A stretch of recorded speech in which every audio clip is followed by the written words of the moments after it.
Yeah. So I'm Xoneris. You heard me on some hosting shifts by now.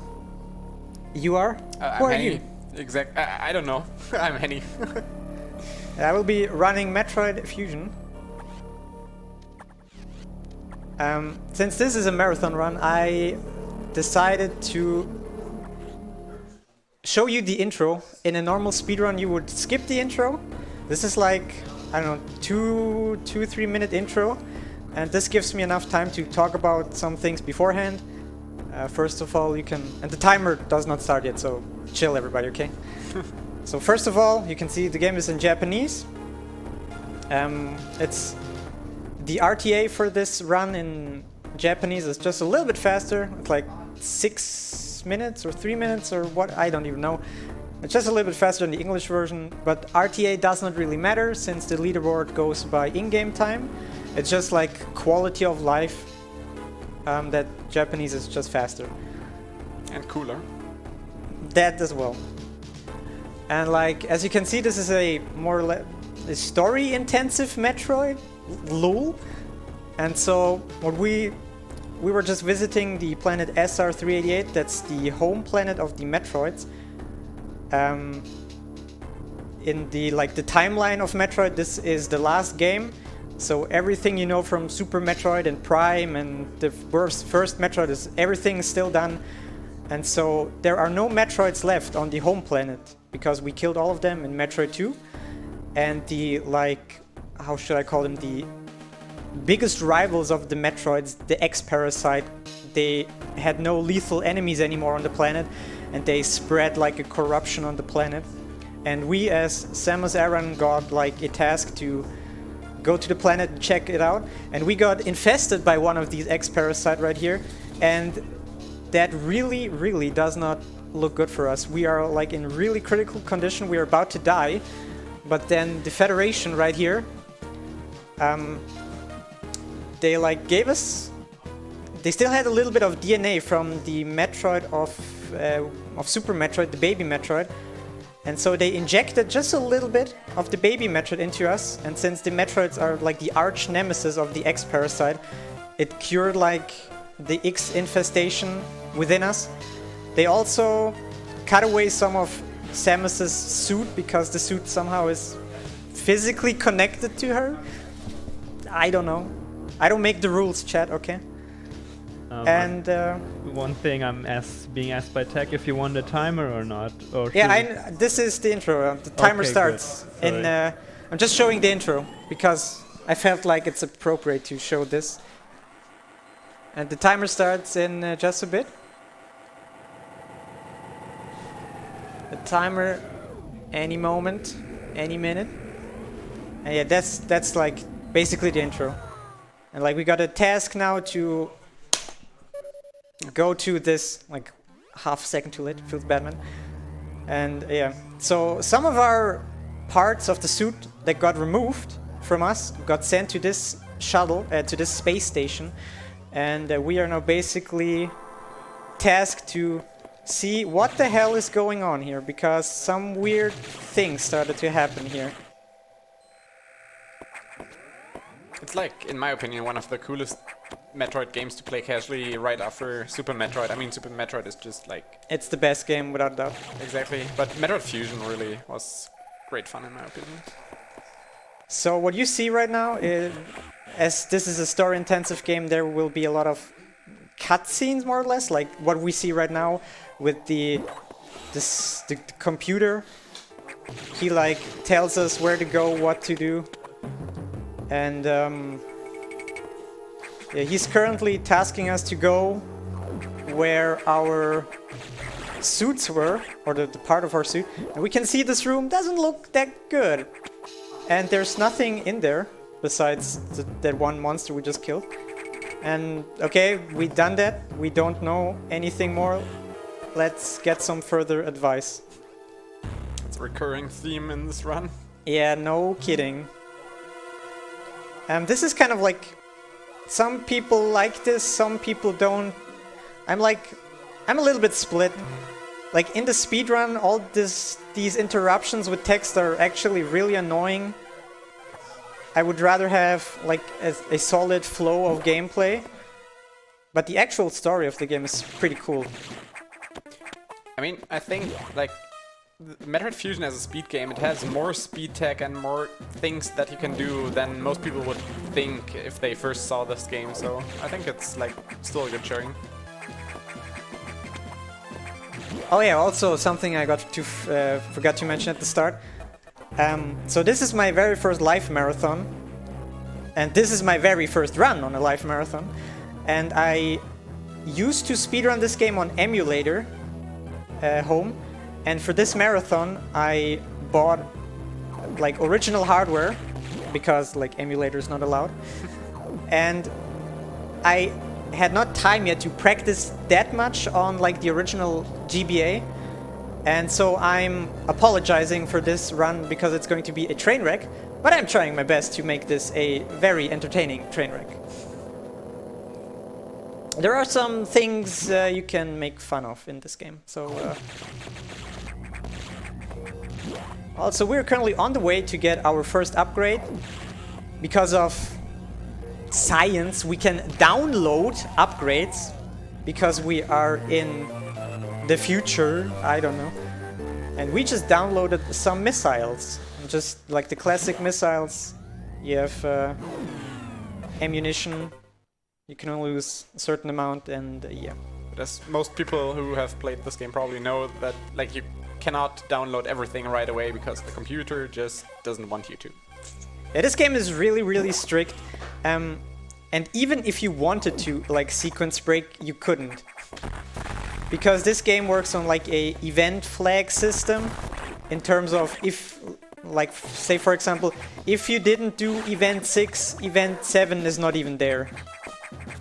And so even if you manage to find something, I mean, people found, like, sequence breaks, so to say, but they just don't work because of this system. And I'm typically the guy who like loves glitches and like out of bounds stuff and all that crazy shenanigans. And in this game, you can't do any of that. True.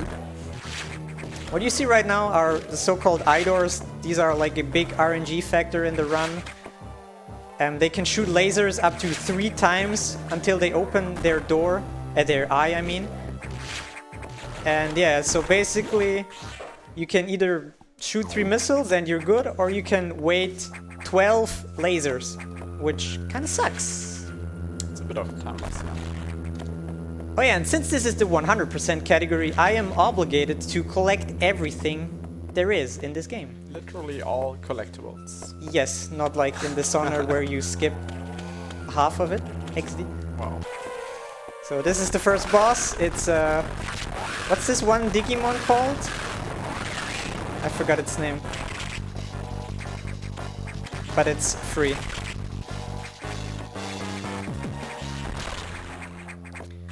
So yeah, this entire station right here is infected with the X virus, and because of the Metroid serum we got at the intro, we are kind of immune to them. We can just absorb them, and they are just like the gameplay equivalent of you refilling health and missiles.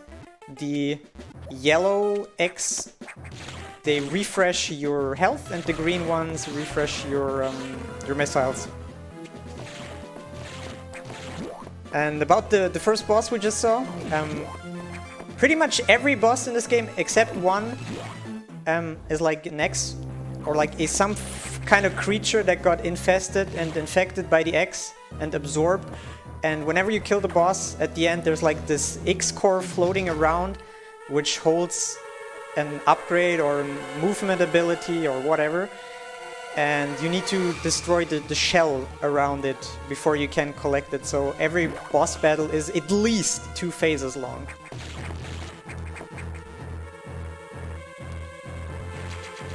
Spooky music, by the way. Oh yeah, generally, give a shout out to the music in this game. This has some of the best GBA music I ever heard. It's a really atmospheric game in general. Yeah, speaking about atmospheric and spooky... Boom! What is this? Is that... Wait, is that me? That's probably you. What the hell? It's gotta be you. Is this game multiplayer? What? Hold on a second. Whoa, that thing... Whoa, did you see that? Holy... It destroyed the whole... What? It's not really going fast, but it's probably you. That thing has like... It destroyed that gate. Why can't I do that? Look at me, I just have this... Look, it's still intact. I just opened the door. What is this? Don't worry. I want to do that too. You'll get there. Eventually. No, actually I don't. I will never be able to destroy gates in this game. Well, that's true. That's unfortunate. Yeah, what we just saw is the so-called SAX, or like stand for Samus Aran X.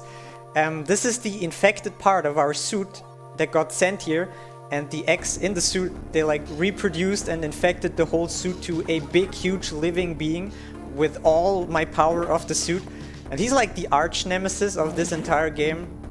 And if we would face him right now, he would like literally one-shot us. And we will see him countless times. But my friends, I will be showing you how dumb that thing is. I will make fun of that thing every time I'll see it, okay? So, yeah. And we are currently in Sector 1, so this space station is like, how can I say this? Grouped up by different sectors, representing different kind of environments. This first sector is like a reproduction of the planet SR388, the home planets of the Metroids. And we just got sent here to basically do some cleaning work, because the X infected like 5 ventilation thingies, I don't know. And we need to get rid of them, because the PC told us. And we don't have a mind of our own, so we just do what the PC says. We just follow the rules that the PC tells us to follow. Yeah, no fun allowed in this game. So I think that was number 2. Yeah, that was number 2. Oh, I forgot about this guy. XD. And yeah, we eventually get to see all the sectors like one by one. We'll be revisiting all of them at least once. And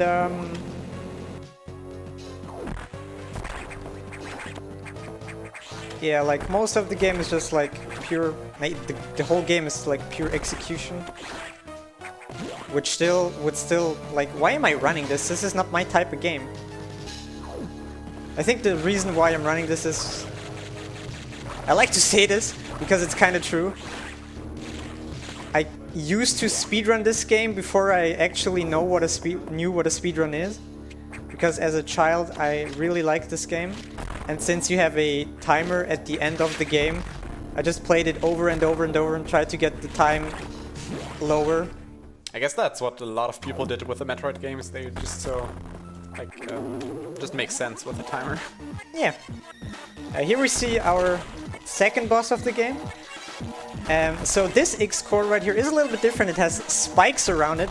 This is generally an indicator that it's a so-called beam X. Okay. Nice me. Aiming is hard. And so beam cores, generally, they give you some sort of beam upgrade, which in this case is the charge beam, which is OP as heck in this game. For reasons I will explain in just a bit. And yeah, so these X cores, they can only be damaged if you shoot rockets when they open their eyes. That's like really weird to say, but you kind of know what I mean. Like, you saw it. And so for the charge beam, as in every Metroid game, you can like charge up your beam for a stronger like attack. And in this game, it's kind of hard to see, but just if you like pay attention, whenever I release a charge beam, there's like this kind of half moon thing around my air cannon. That's the so-called flare, and that flare does bonus damage. So if I can hit something with a charged with a charge beam like right next to me, it does like, I don't know, like 4 times the damage of a missile or 3 times, I don't know, but it's a lot. It's a hell of a lot. And yeah, so our cleanup duty is done. Now we're kind of clueless what to do, so keep calm and go back to the PC so he can tell us what to do next. Because I don't like choices in my video games. I want the one narrow corridor I can follow until the end. I'm not a thinker guy, okay? I need to know where to go. Yeah, here you can see the main station, like on the map, with the 6 different sectors. It basically goes from left to right at the start. Yeah, like the space station is like made, like all the sectors are around each other. I mean, you obviously can't see that in a 2D game, but like that's how the station is kind of built. And yeah, you have some monologue, which I honestly don't even know what that is. And whenever we transition a sector, this is like time for 1 or 2 donations, if we have any. I guess not right now. I guess they're just ignoring me, feels bad, man. Yeah, I was confused by a donation, I'm very sorry. Yeah, we have 3 donations. You can go for 1. You can read one. Robbie XD says, oh, boy. Good luck on the run, Xoneris Kappa. Yeah, thanks, dude.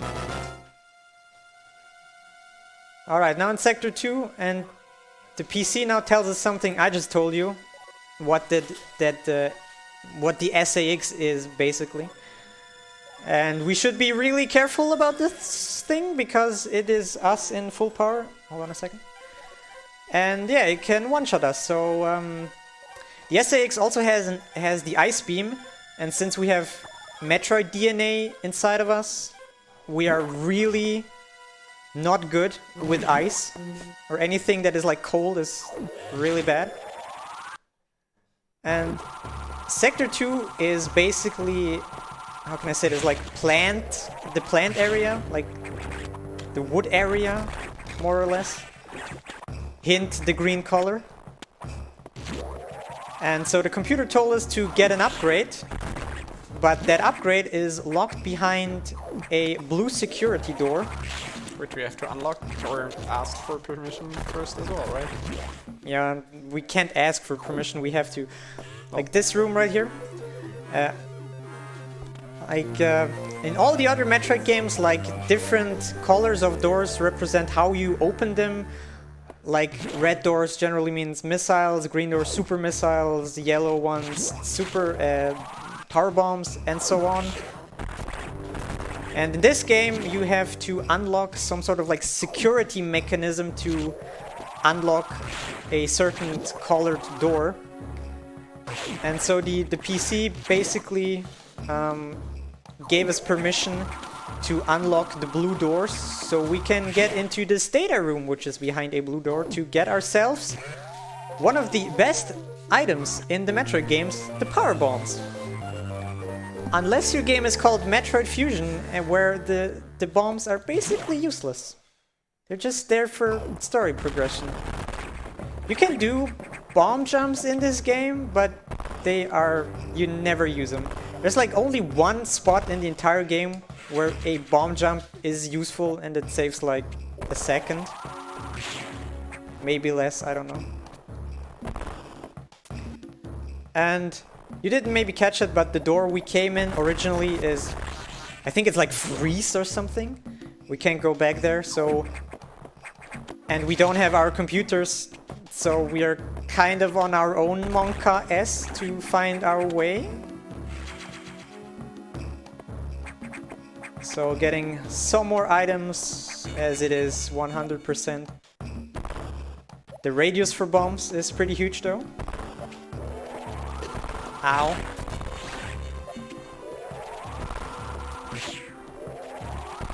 That's not what I wanted. Yeah, like I said, I'm still getting used to these GBA controls, so if you see me doing something really, really weird, that's probably not intended. Like Always. that 180 flip I just did. Always say it's intended. Intended threats always, my friends, my friends. Whee!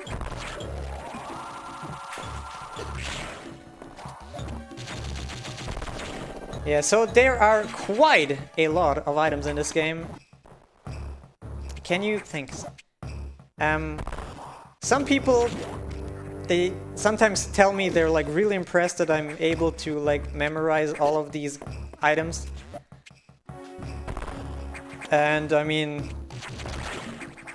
if you would like hand me a piece of paper with like 100 like blocks to fill in and tell me every single item, I would have huge problems doing that, because I'm doing this just like by like visuals.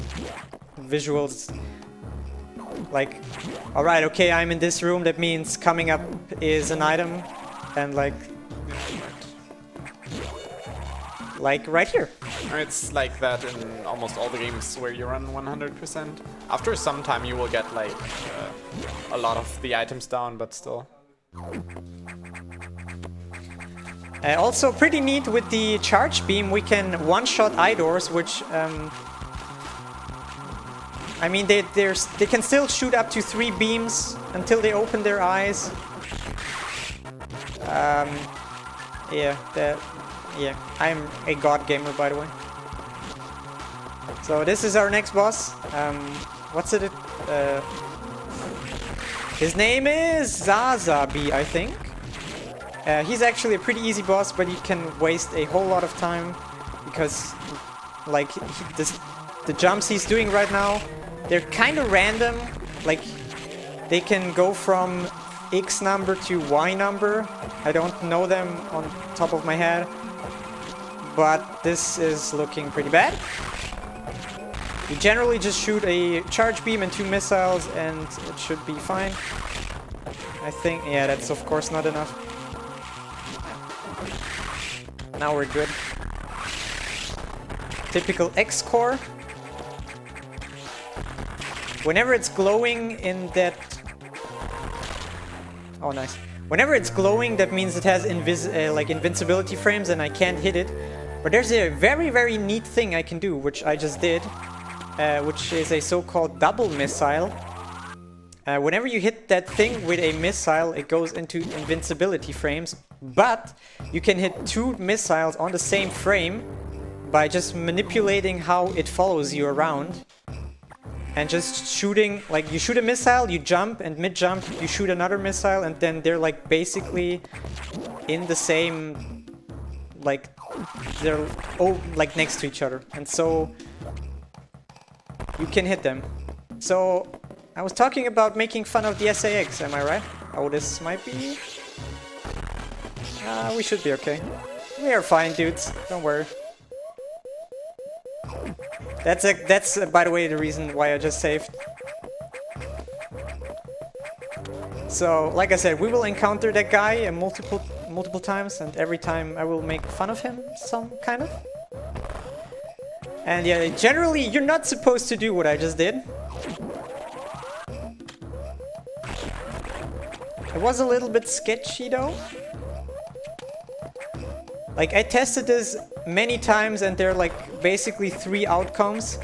Either you die, you survive with 1 HP, or you survive with like 110 HP.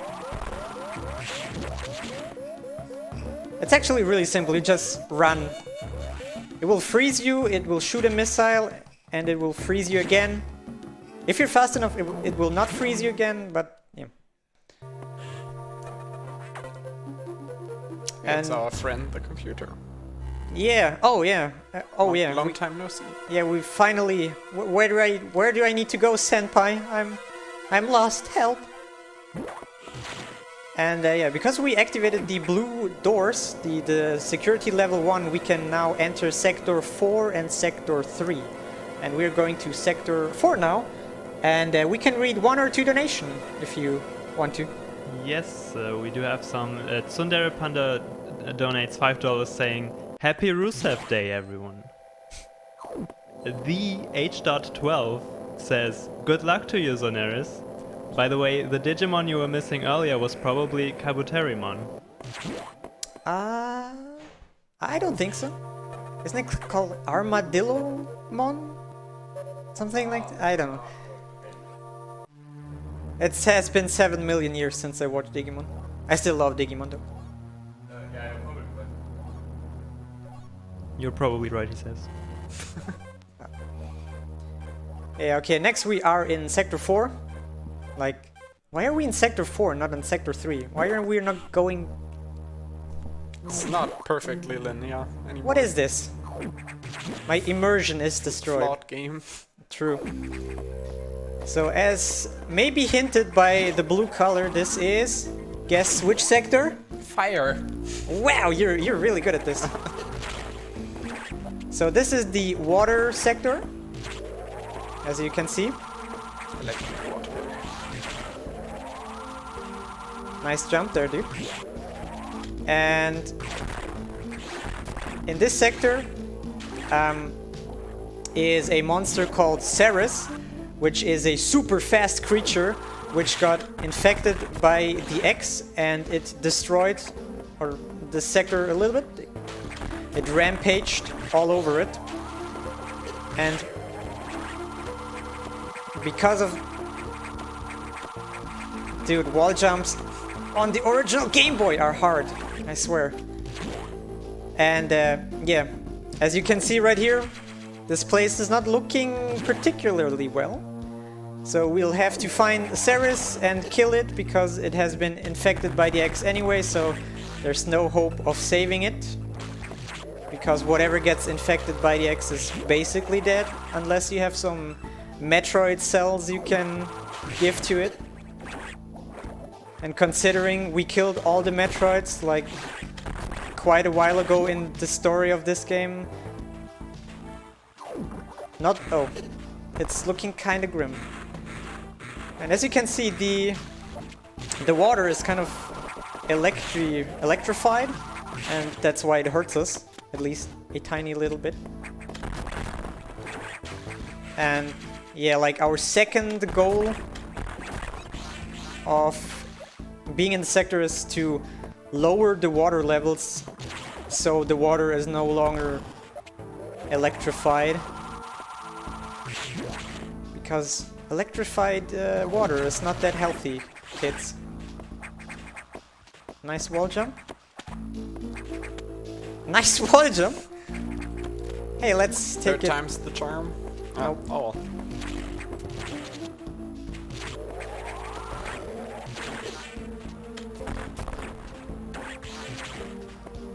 Yeah, I used to speedrun this game on a Super Nintendo USB controller. Don't ask me why, I just like that controller. And the button layout I had there is like really, like completely different from like the GBA. On the GBA they're like next to each other, and on the SNES controller they were like diagonally. So I could press both of them at the same time rather easily. In this game it's kind of hard to press both of them at the same time. And the eye doors right here indicate boss battle most of the time. Here is Xoneris. Hint, I am really bad at this fight. Like, seriously, that's not even a joke. He has some kind of... Oh, okay, that was pretty good. He has some kind of predictable patterns. Like, he does the same thing all the time. But I'm just really bad at... Like, honestly, I just don't know the patterns. There's only one pattern I know. And yeah. That was a double missile. Did you get that pattern that you know? No. I just generally stand at that spot, and whenever it comes close to me, I try to kill it. That works, I guess. It's also kind of a tough boss, because the charge beam comes in handy right here. You can one-shot this boss with the charge beam, but only if you hit his head like right when he's like in your face. If he's just like a few inches away from you, you can't two-cycle him. And that's why when you know like which pattern he has, you can stand in like the right spot to know where you can hit him. But that fight went rather well, so I won't complain. But everything else is just hitting me, so nice. It's RNG manipulation.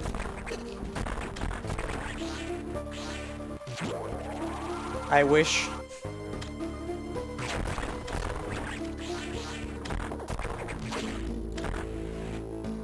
Nice rocket. Okay, let's try this the correct way this time. There we go. Okay, and from Xoneris we got the Shine Spark, or like the speed booster. So if you run for a certain amount in one direction, you get this, which is the speed booster. And when you get into this mode and press down on the D-pad, you can store the energy of the speed boost, and then you can release it into a Shine Spark, which you can basically dash into any direction. Not any direction, but like most of them. Like diagonally up and down, like diagonally right, diagonal left, up, left and right. Like this. Unfortunately not down, right? Yeah. Like, there's no Metroid game where you can Shine Spark downwards, I think. Or diagonal downwards as well. That would be really cool though. Would like enable a lot of tech and cool moves. Yeah, and since we lowered the water level, we can escape this sector now. Because Samus Aran is really bad underwater when she's not having gravity suit. And yeah, some more dialogue. And in this dialogue you could read a donation if you want. We have one donation by Dynamuti, donating $30. No donations right now? Outrageous. Yeah, outrageous. Where are all my friends, my buddies? My viewers? I feel bad. Feels bad, man. Yeah, now we're transitioning from Sector 4 to Sector 3. I think there was an explanation why we should not go into Sector 3 earlier, but I kind of forgot what it is. But we're going there now, so whatever.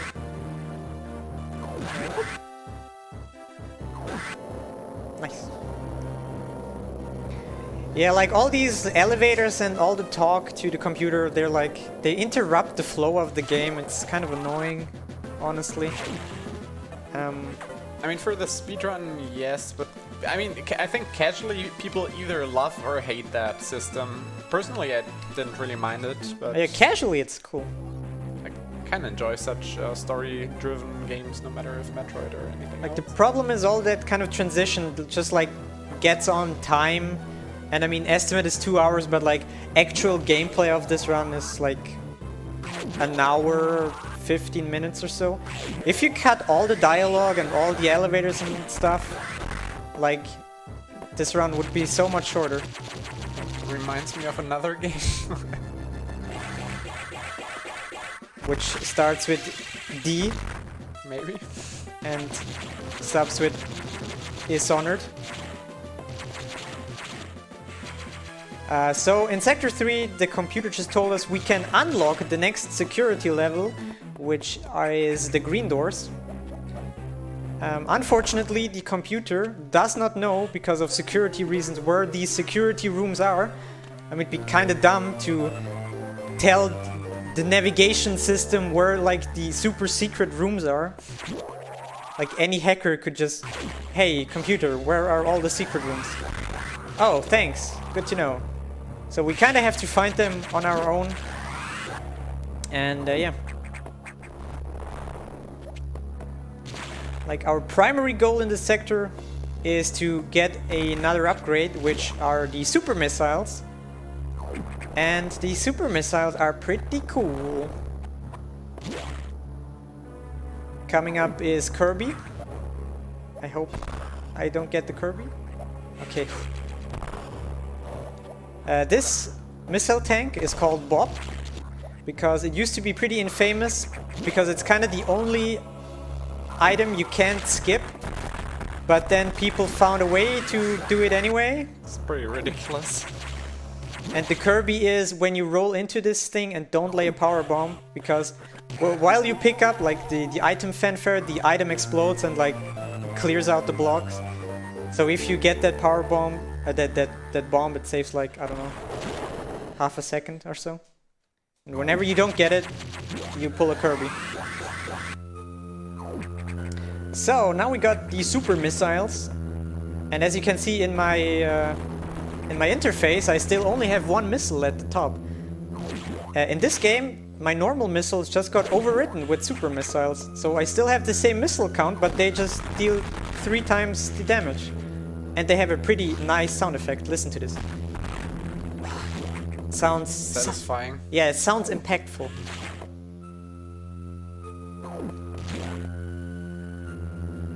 And it's pretty neat that you just keep your ammo count, like. But coming up is a boss I quite struggle a lot with this new setup. Okay, easy. Like you only need to hit like the first rocket, and you can manipulate it, kind of. Unless I don't. Yeah, I kind of screwed it up. Oh, come on, really?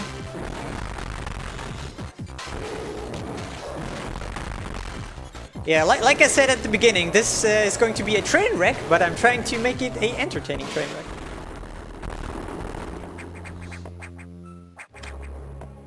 And boom, and boom. And as you can see, we got absolutely nothing from that boss. That's the one boss I called. It's kind of a security robot, which so far has not been infected by the X-Parasite. And that's exactly the reason why it just, yo, peace out, bro. See you later. I don't want to fight you anymore. Yeah, and that's basically it for Sector 3 for the moment. You can see on the map there's quite still a lot of like rooms we didn't get to see. But like I said, we will revisit every sector at least once. Some even like 4 times or something. Yeah, there's cleanup to be done later. The infamous cleanup.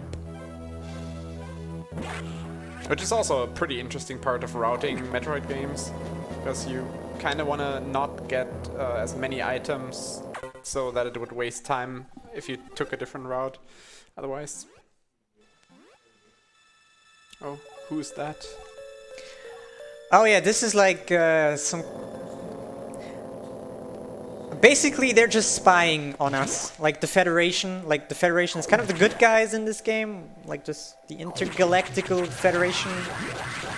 And we are the bounty hunter and stuff. Oh no, this way. What am I doing? And yeah. They're just spying on us because they are kind of suspicious about us. So, and since we unlocked the security levels for the green gates, we can now enter Sector 6 and 5, and we enter Sector 6 now. So, we went from 1, 2, 4, 3, 6 so far, which seems legit. Logical progression. And this sector is the so-called dark sector, or like night sector or whatever. Like it's supposed to be really dark in here, and like creatures which are like which live in the night and in the dark are supposed to live here. But as you can see, it's not that dark after all. We basically got jebaited. But we got warned of these guys, the blue X. So annoying if you play this casually. Yeah, this is like actually really terrifying if you don't know what to do. Like, these guys come from Sector 5, which is the ice sector, and since we still have Metroid DNA inside of us, we are really, like, weak to ice. And we can absorb X, but these guys not. Like, they're chasing us, and if they hit us, they do quite a lot of damage. So we're trying to avoid them as best as possible. Coming up is another Big Monka S part. Unless it's not really, since Oh boy, it's SAX. What to do? I'm trapped! I don't have power bombs, what do I do? Oh my god! Help me! What do I do? Oh, that's neat. Oops. Okay, that's not good. That's not what I intended. Good thing I picked up all these energy tanks. That could have gone really bad right now, to be honest. Normally, he does not do that. I jumped a little bit too early. And he shot on me diagonally. When you don't jump as high as I just did, he just runs towards me and I can just jump over him. And yeah. That actually didn't happen in quite a while, so... For just a second, that was actually really Monka-esque. And as it is in every Metroid game, if you die and you have not saved anywhere, you can basically start all over again. Oops. Oops. Can you behave, please? So I'm trying to jump into this guy with a charged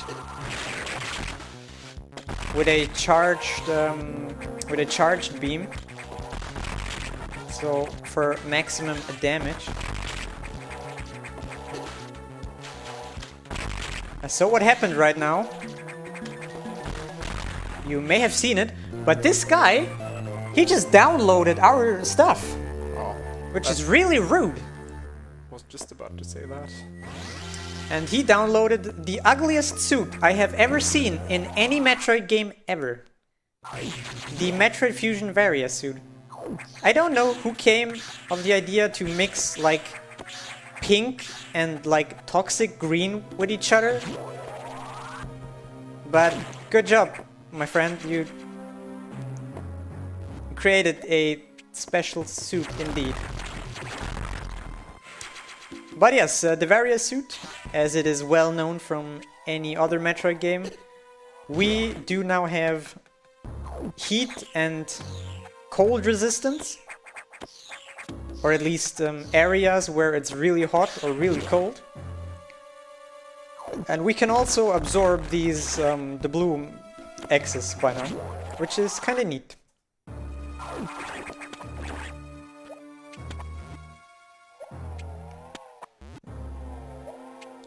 A little shortcut right here by doing a bomb, like a ball jump. What's that called again? A spring ball, right? I always forget the name. You mean like jumping with the ball? Yeah, spring ball. You can stand right at the edge of that little thing and jump upwards, which saves a few seconds. Here I'm bombing this block for later, because I will revisit this later. Getting this missile right now.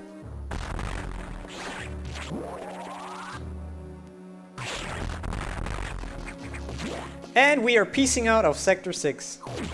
Let's go.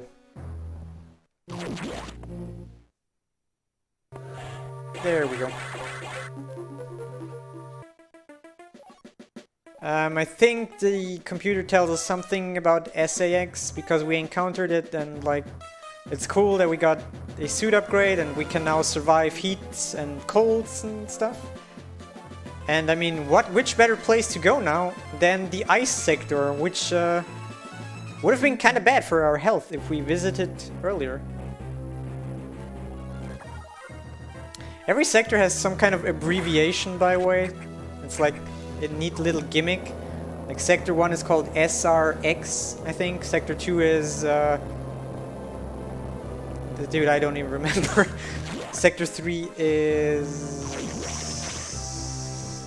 Dude, I don't even remember all of them. Know your lore. I know Sector 4 is AQA. Sector 6 is Noc, as in like nocturnal. Noc is the coolest sector. And Sector 5 is ARC, as in like Arctic. There you can read it.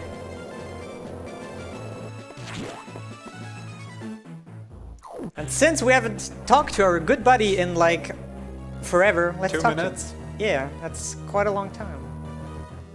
Okay, what do we have to do in the Sector 5, my friend?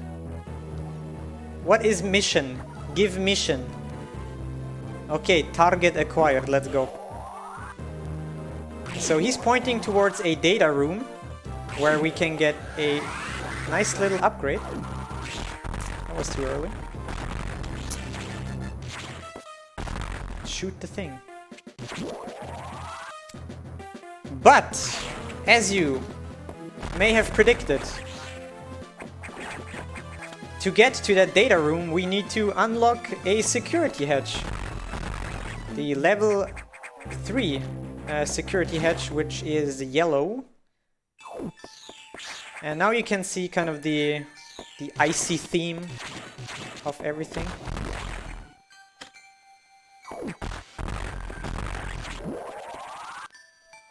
And broom. Yeah, as it is with all the security rooms, they are not marked on the map, so we kind of have to find our way there on our own. But as an avid speedrunner of this game, I of course know where to go. At least that's what I'm telling myself. That's what I'm telling myself at night before I sleep.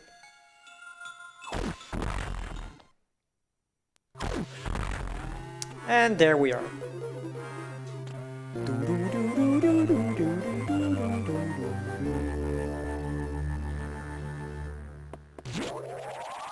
And now we have the yellow gates unlocked and we can visit the data room.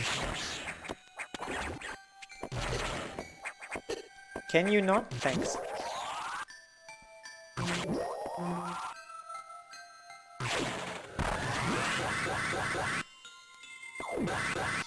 And we're almost there. Get rid of that guy. And chat, I really hope you like the super missiles as much as I do. Because they're gone now. I can't read chat, but can I get a Bible thumb for super missiles? Because we now get these lame ice missiles. They sound lame. What they do is lame. They are like the embodiment of lame. They just freeze stuff. I mean, it's kind of handy to freeze stuff. Because you can stand on things that are frozen. But they just don't feel right, like. There's a lot of Bible thumped in the chat. Thanks, Chad. Wow. Bible thump myself.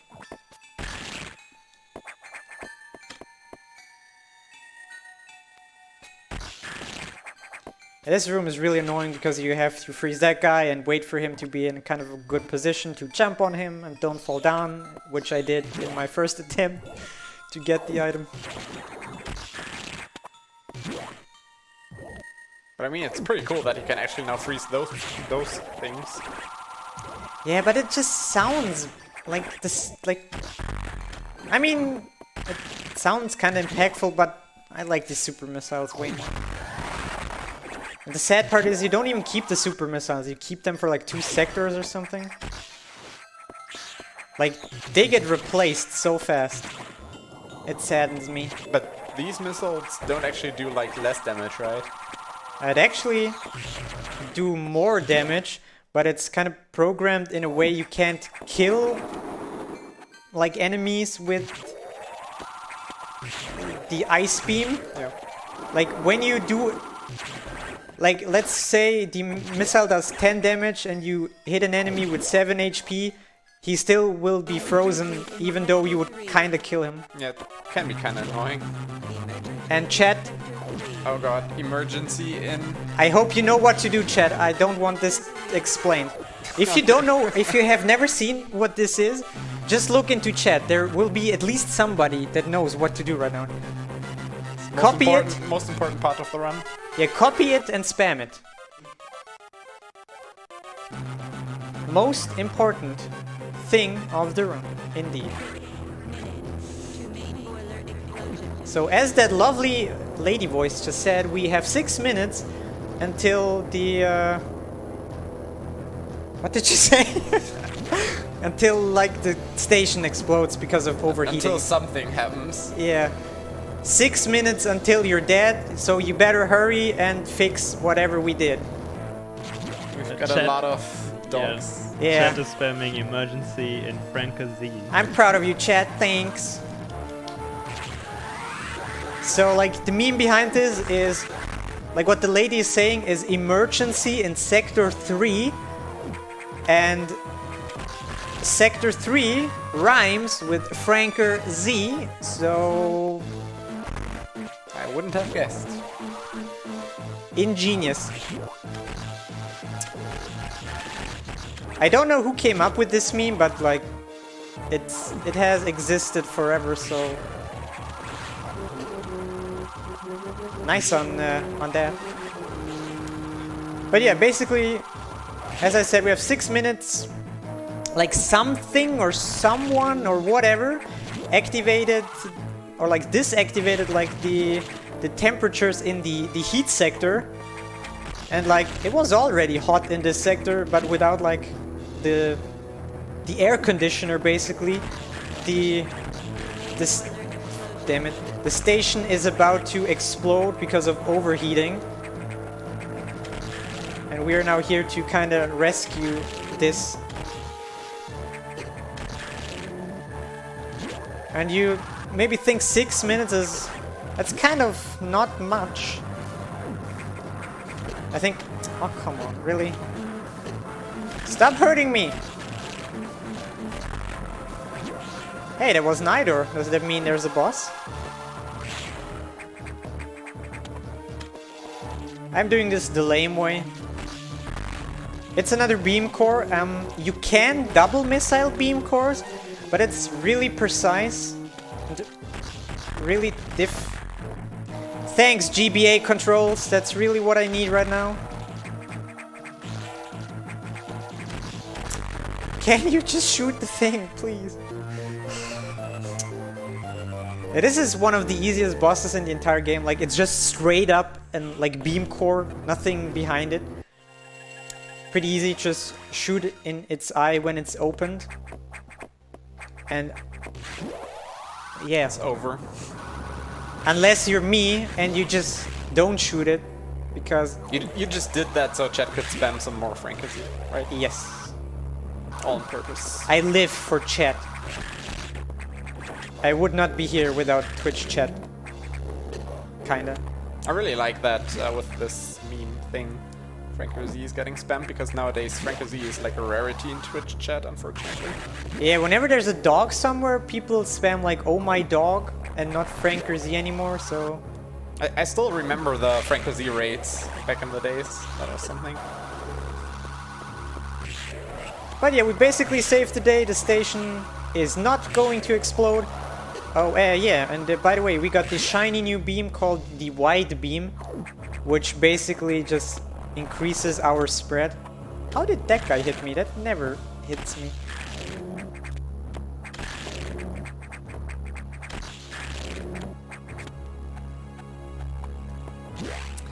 And yeah, just going back to our lovely friend the computer to tell us where to go next, because we just saved the station. I think kind of a reward is kind of appropriate right now, because if it weren't for me, the computer would probably be dead by now, myself included. So, and all of the eggs. Wouldn't that be a good thing though? Okay, what you got? What you got, buddy? Tell me. My Spooky Japanese music. That as well. My Japanese is on point, by the way. Yeah. All right, I see. Whoa! Did you? Did you I read saw that? Yeah. You guys see? That's something. Man, I feel really bad for all the people in chat who can't read Japanese, because whew, You're missing out. I'm not gonna tell you, chat. I'm not gonna tell you. We're not going to the... what's it called in English? Like the quarters where like the people live, like yeah, like where the crew lives basically. I don't know why, but wouldn't it be like smarter to check there first instead of like checking everything else and like the living quarters last? Is that just me, or like... That would be boring. Maybe the Federation is not that smart after all. But the cool thing is, the living, like, stuff is on the main deck, so we can go back, like, the long elevator. And we're here. You need to unlock security level 3 to be here, so... So does that mean whenever somebody of the crew wants to sleep, they need to activate, like, the thing? Okay, let's see if I can get this. Pretty cool. Nope! Too early. Yeah, I still don't know exactly where to stand. I'm honestly just too lazy to look it up. But I could, if I'd done it correctly, I could have stored a Shine Spark. And like just Shine Sparked up instead of freezing these 3 wall warm things, whatever they are. How does it work? Do you need to press like on the last frame before it crumbles, or like down? Now if you stand on the right spot, like your Shine Spark starts at the last pixel of the block, of the crumbling block. So you should have enough time to just press down and the blocks, like they're like speed booster blocks you need to run past to destroy them, and you just get, if you stand at the right spot, you destroy them, but you're still on the other side of the block, so you're not falling down straight.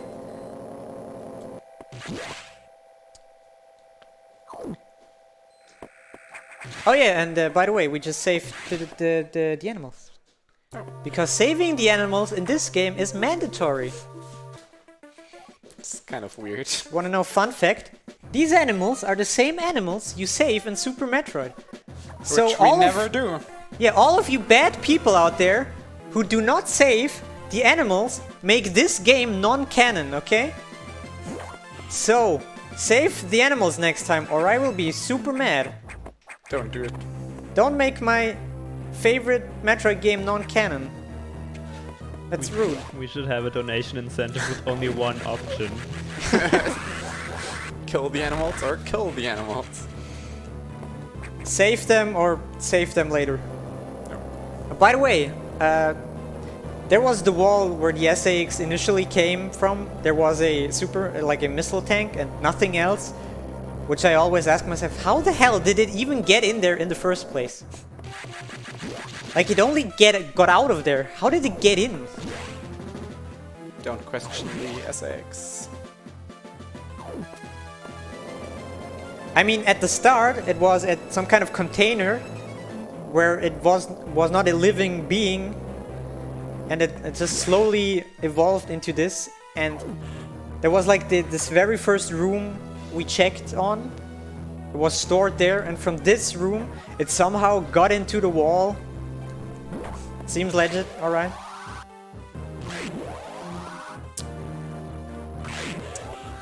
Yeah, speaking of things, can I do this? Nope, was a little bit too late.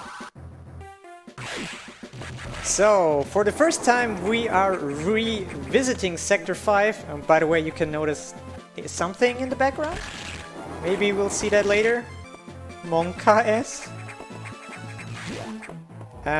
We're just going here to pick up something new in our handy-dandy toolbox at the same upgrade station, which is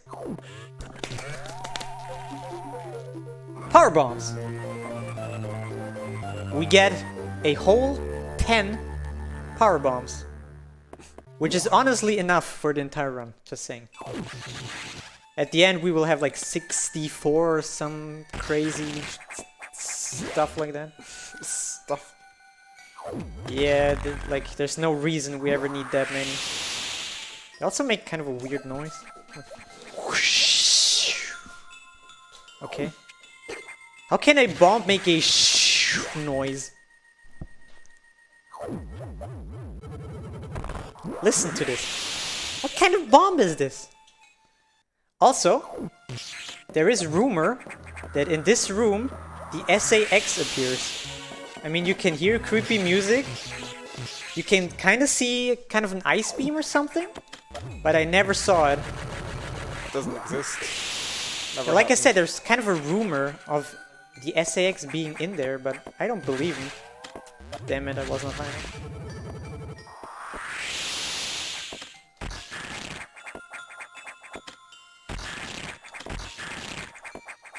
So using our handy dandy little ice missiles right here to get some more power bombs.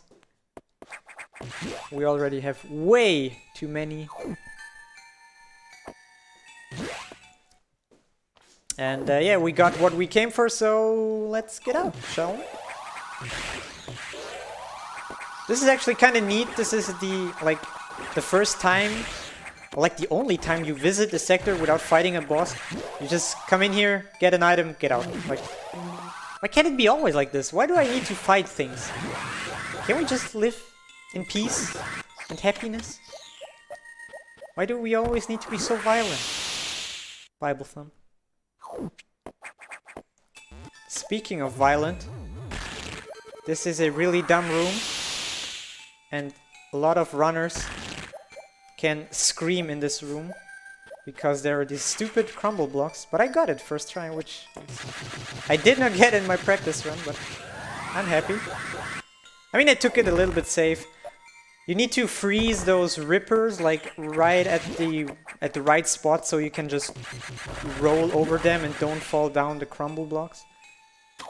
I just always take like extra time to make sure they're frozen in the right place, because if you freeze them on like the wrong thing, you have to wait like 5 seconds to get them back until they like end freeze. What's the English word for defreeze? Defreeze, probably. Isn't there like another word? I don't know. Unfreeze? I don't know. Let's just call it defreeze. Sounds cooler. Alright, and this more or less, not quite yet, but this is what I personally call like the midway of the game. I mean, timer kind of suggested as well, but it's also kind of like, from the story point, it's kind of a change in pace. Pretty sure nothing bad will happen right now, right? We just wait an hour. Perfectly safe. Elevator, right? Okay, so the computer told us to go back to our ship, and on our way back we went up this elevator, and the elevator stopped, and this guy appeared. Isn't that Ridley? He's kind of frozen, and creepy music, and everything is dark. Monka S? Help? Chat said help.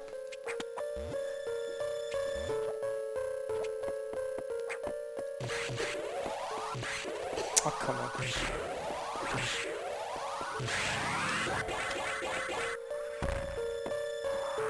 I hope that didn't hurt. So this game can legitimately be a little bit like creepy. Or like not creepy, but it has like some horror elements. Yeah, Like like just mystery horror. Yeah, this mystery, atmospherical. dark atmosphere type. Especially the music.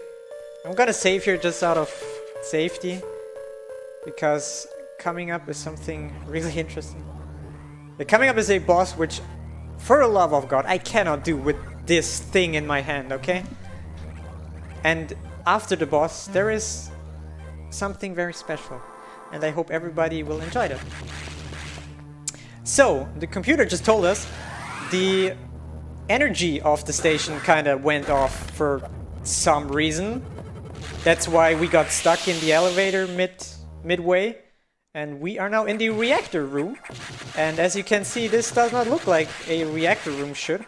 These are supposed to be plants, by the way, and not spider webs or what I initially thought they were. Free energy tank, by the way. Thanks, Nintendo. That energy tank is the hardest boss in 1% and 0% because you have to jump over it and there's not that much room to jump over. And if you're in a 1% or 0% run and you collect an item, that's a sad life. So yeah, we are just we should activate the like reserve energy of the station to at least get some systems back up running, and then we should like find the cause of what the hell is happening here. Okay, so this boss on emulator, I'm really comfortable with this boss, but on original hardware, I cannot do this boss. Like what you normally do is you get yourself grabbed by him and then you mash like left and right on the digipad to let you go. But I swear I cannot do that. And so I'm just doing this kind of the casual way. And of course I get the worst RNG. Yeah, this is exactly what I meant. You can use this way faster and... Are you fucking serious?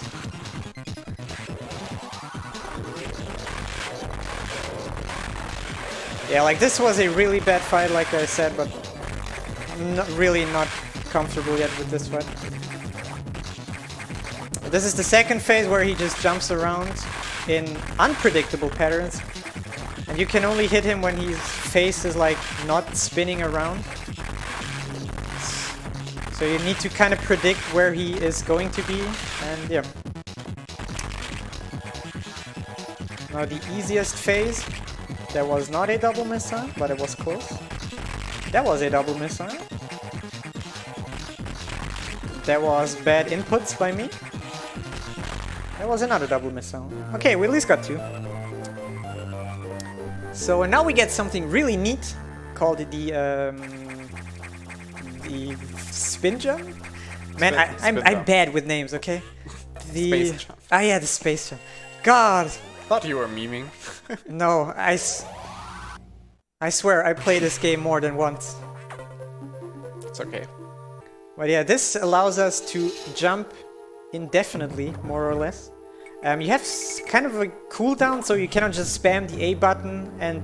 And it kind of differs like how the timing is per game. Like in Super Metroid, Yeah. it's different from Metroid Fusion. And can So be as you kinda can see, this is confusing. like the timing, you need to wait like half a second before you can jump again. So coming up is something I kinda planned for this event, so it will cost me like 30 seconds, but it's going to be absolutely hilarious because it is involving the S8X. So this guy is now chasing us. We need to run away. And I want to demonstrate how stupid this guy is, so... Let me just chill here for a second and take a selfie with my boy while this guy is trying to catch up on us while we escape. Maybe I...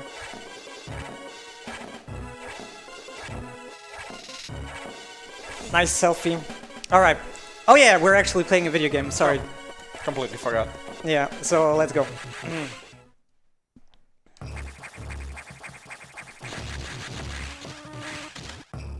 Alright, enough of the funs and giggles.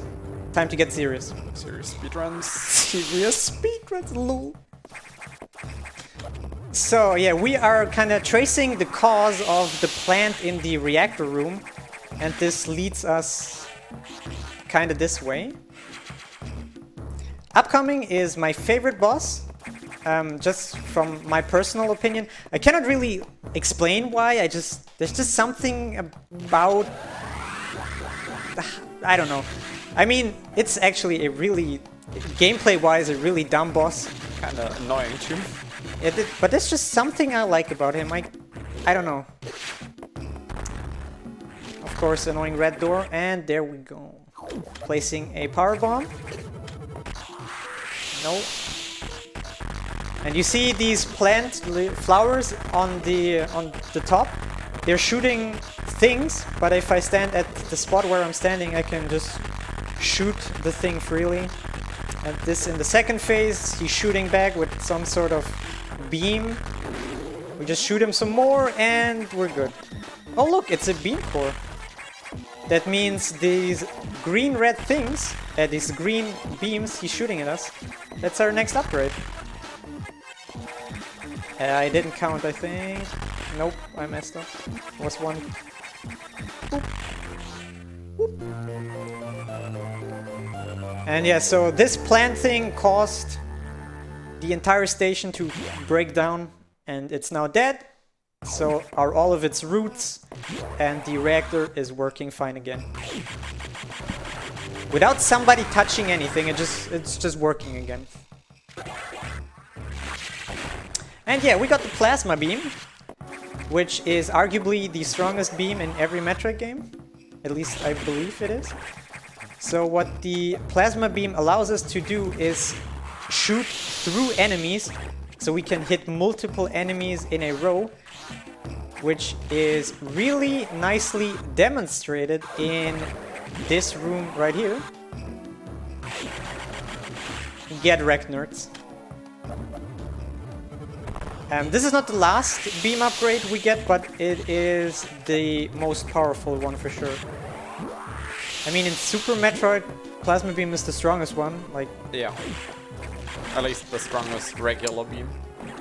Like, the main reason why you don't get the other beam now is because in like the way this game is structured, in terms of level design, you could abuse the beam we get next to go into spots you shouldn't.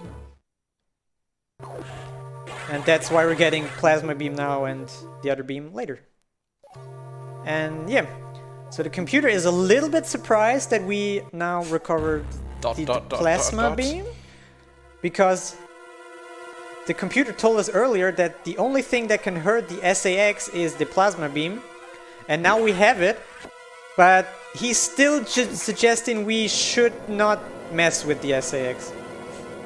But he's kind of grumpy because of reasons we don't know. Oh, by the way, do you remember that shadow thing in the background in Sector 5? That spooky thing? Yeah, something really bad happened in Sector 5 just now. And we should go there and check up on what the hell is going on. Alright, what's up? What can I do for you? Hello, this is Samus. How can I help? So he's now explaining to us that there is a thing in this sector called Nightmare. Ooh, spooky.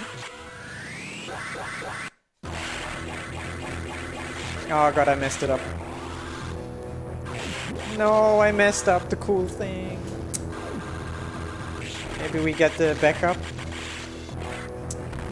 Yeah, nice backup, dude.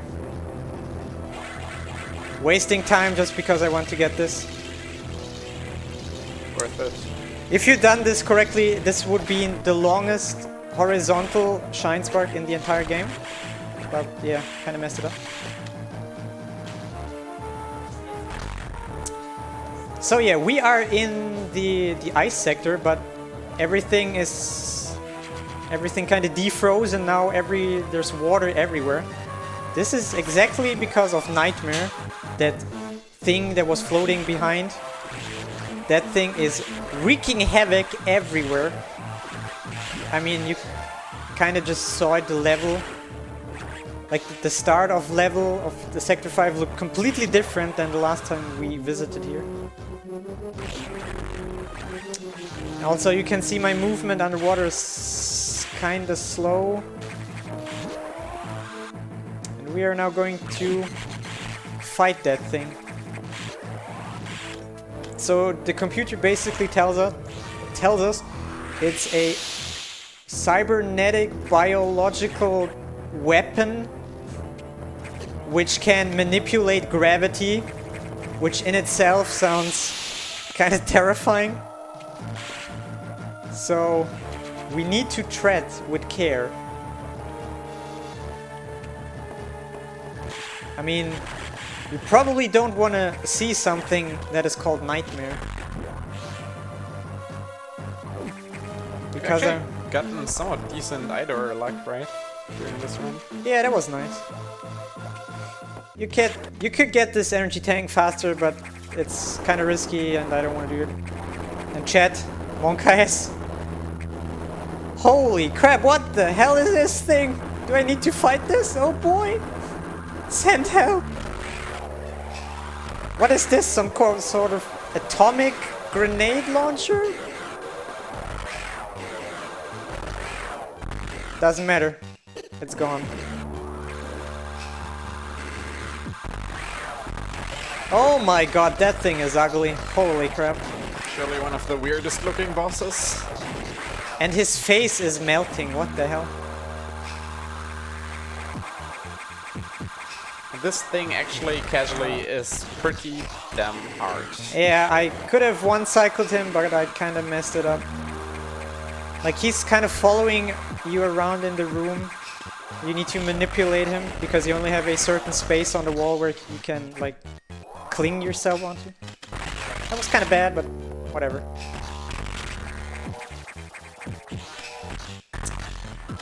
Oh my god. Have mercy with me, controls.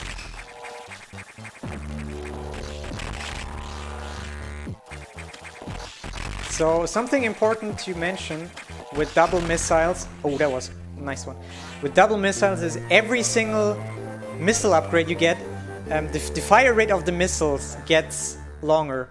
Like, the starting missiles, you can shoot them in pretty rapid succession, but with every upgrade, the time between how you can shoot missiles gets a little bit more, and the longer you need to wait in between missiles, the harder double missiles on X-cores become, kind of obviously, because the timing just gets tighter. It's still doable, but you just need to watch out a little bit. Oh, by the way, yeah, we got rid of the ugly suit, and now we got the kinda good-looking suit. We got the gravity suit.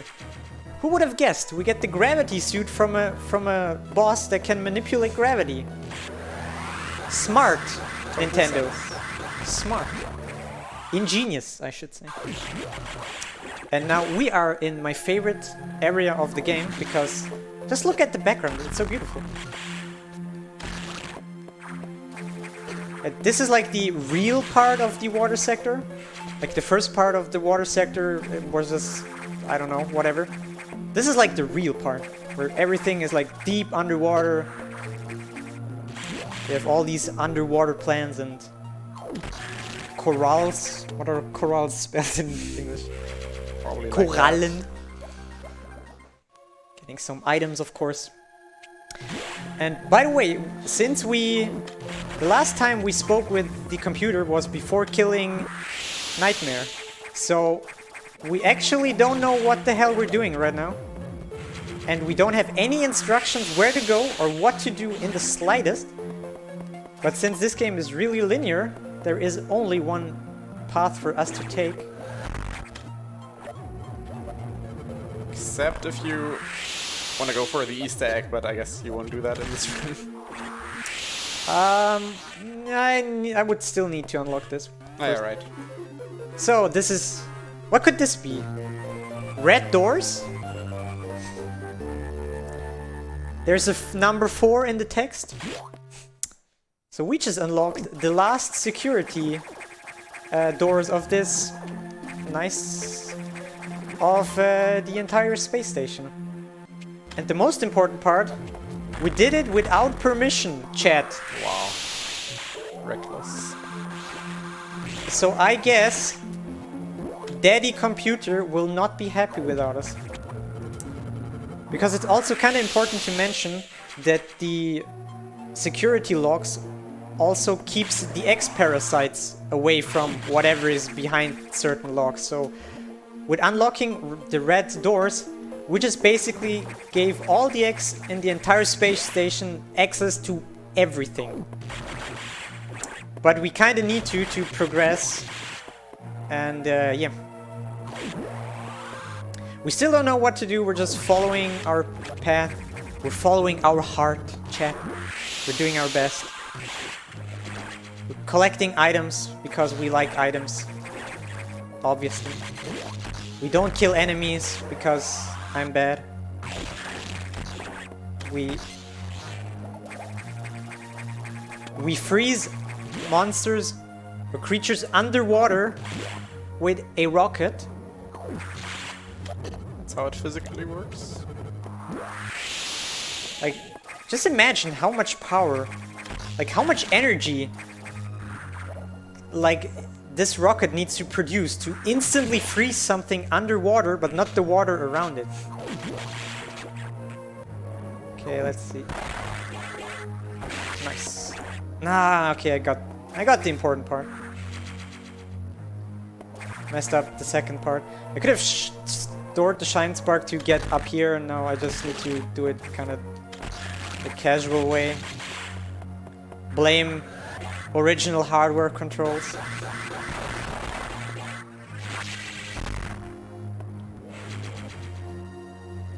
Whee! And yeah, we're now getting out of here.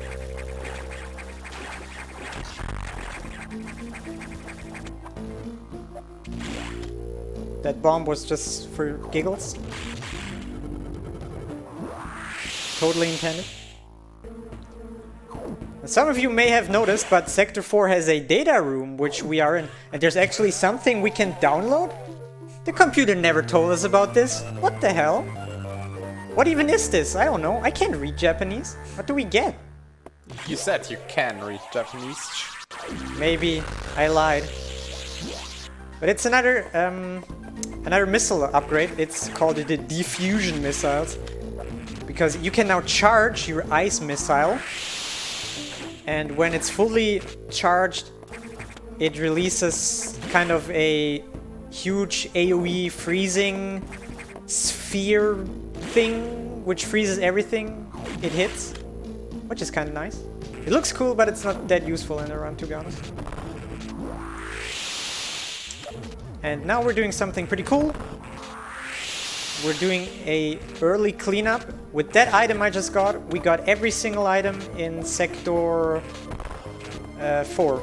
Or at least we should. Let's check, because I'm a cheater. Yes, we did.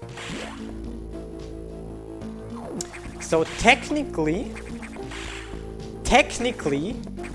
I'm playing on New Game Plus, so as is every other 100% runner. Because when you play through the game once and you start a new game, in your menu you get like your items, like you can see the amount of items you got and which you don't have, especially for the different sectors. So whenever you think you're done, you can just check with the menu real quick to double check if you really have everything and don't forget anything. But you can only achieve this by playing through the game at least once, so it's kind of New Game Plus. You can read a donation, by the way. I do have a donation by Rev, $25, saying, "Go Germans, greets from the Netherlands." Greetings back to the Netherlands. I have another one if you like. Yeah, go for it. $10, hey Xoneris, it's me, Abra. You're doing great, keep it up. Greetings from Schweizerland. From Schweiz. Hey, thanks, Abra, my boy.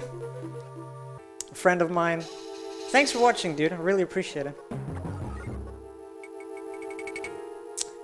Alright, we're now in... Where we are? Oh yeah, Sector 6. We're now in Sector 6, and... Do you guys remember the security robot? Which we kind of defeated, and then we didn't, and he just left because he kind of got bored or something? Yeah, so apparently he's back, and we need to kill him for good this time. So, let's go.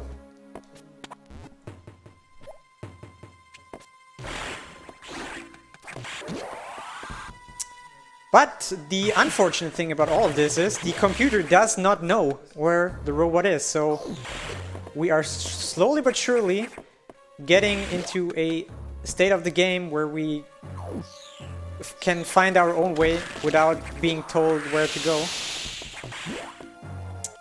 But it's still a linear game, and if you played through it once, you still know where to go, so whatever. So now we're exploring some hidden parts of Sector 6, freezing some fools. Don't get hit by these smog-on things. Warning, no entry without authorization. Okay, apparently we cannot enter without authorization. I guess it's time to just get ourselves an authorization. Warning, no entry But who should give us an authorization? Isn't everybody dead by now? Oh look, it's our friend, the robot.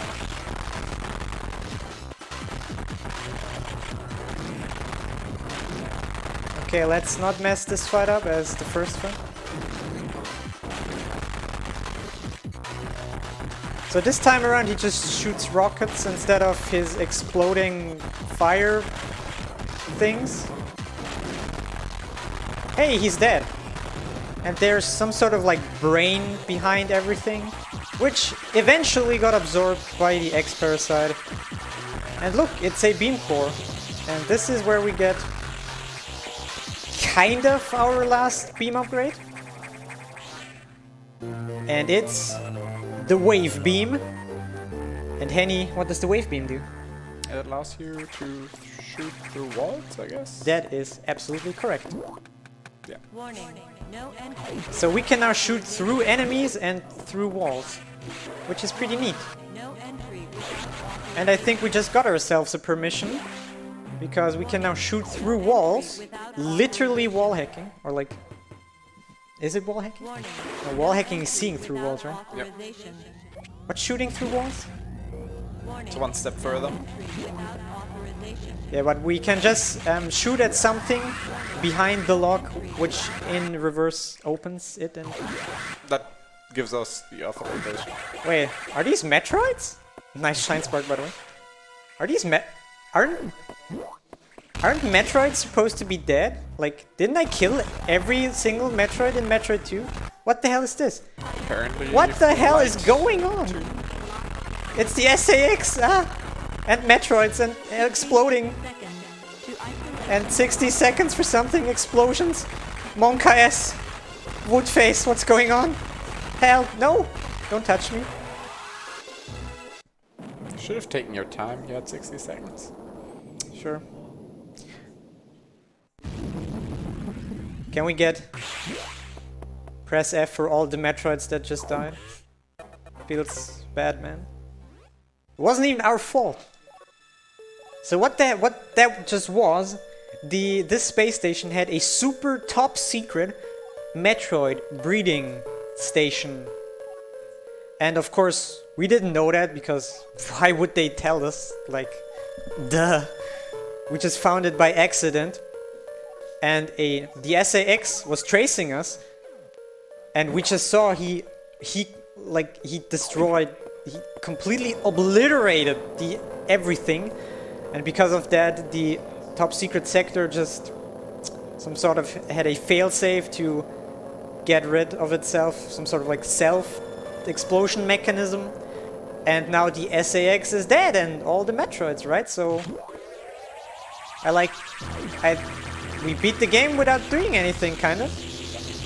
Like our biggest enemy is dead and all the Metroids, so... Everything's fine. Just as another game. What am I supposed to do now? I still have quite a lot of time left. What am I do? Maybe I should have changed my estimate to like 130 or something. Yeah. I mean, we're done, right? What is still to do on the space station? I mean, I need to find a way back to something, I know, of course. Getting some more items, because we're still in the 100% run, my friends.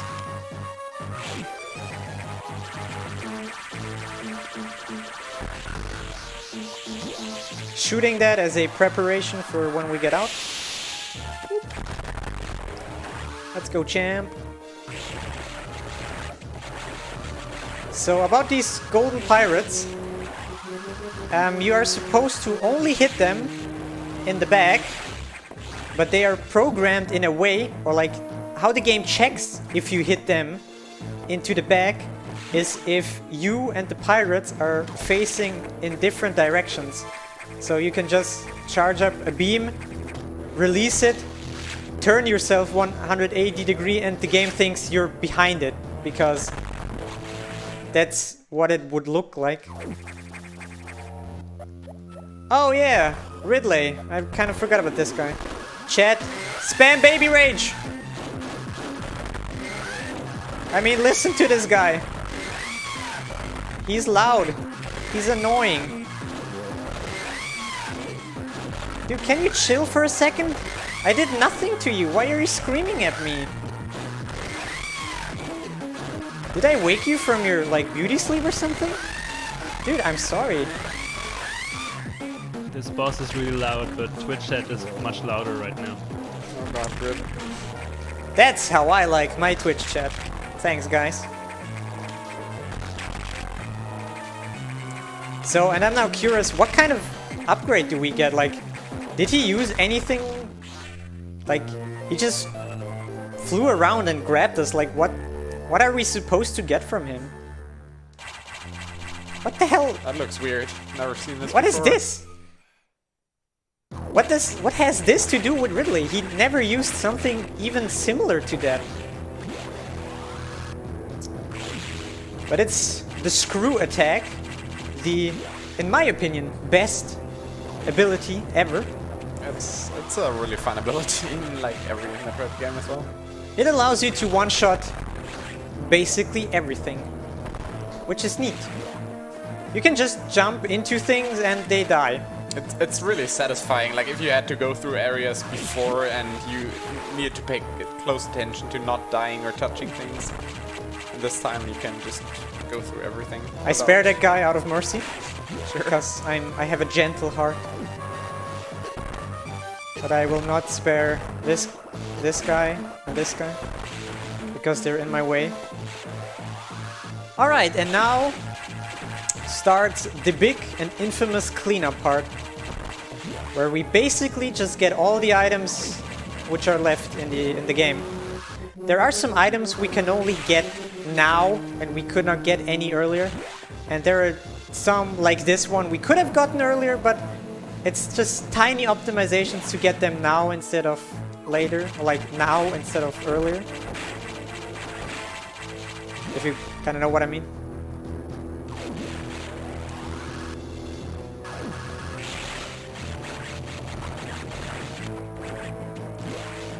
Yeah, so that's pretty neat, I guess. We killed all the Metroids, the SAX is dead, and we're just getting all the items left, so... That was kind of an anticlimactic ending.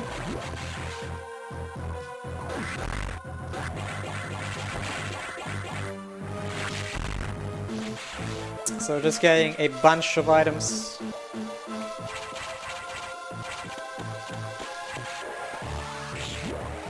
Let's see if I can get this.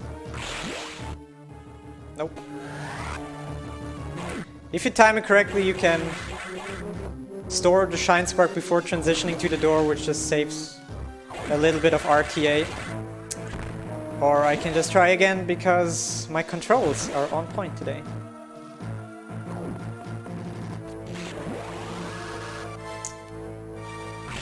I promise, if I can do this on an emulator, I would be done by now. Not really, but I would be like 5 minutes ahead, easily.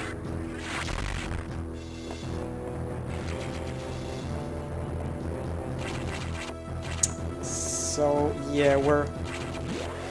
maybe something interesting to know. All the major upgrades, or the major items in this game, like all the beams and the suits and like all the movement abilities, they don't count towards your item percentage. The only things that count towards your item percentage are the missile tanks, the energy tanks, and the power bomb tanks, which there are exactly 100, so picking up one gives you exactly 1%, so we just collected 1 more percent. And that's also why 1% or 0% is possible in this game as compared to Super Metroid, where like 14% at least without glitching heavily is the lowest possible percentage. Yeah, that's correct. I was just about to add that. Sorry. No problem. So... This is a really interesting room. You get 3... Yes, you heard me correct. 3 missile upgrades in this room. And they're not even hard to get. Like 1, 2, 3. I mean, you can argue like we're in lava. You can't get this one without... I think you can get it with the Varia suit, but you will take some immense damage. But whatever, that room is kind of pointless. Like, it only serves to give you 3 missile tanks. Like, there's not even an enemy in there. Like, and if everything is done correctly, this should have been the last item of this sector. Yes. Whenever I go into the menu on the top middle, when the energy tank, the missile tank, and the power bomb have that little like thing, then we're Gucci. Also, something that is kind of neat, because the space station is built in a circle. All these sectors they are connected with each other in some kind of secret passageways. And we are going to abuse exactly those to just get through all the 6 sectors without going back to the main deck, which saves us some elevators.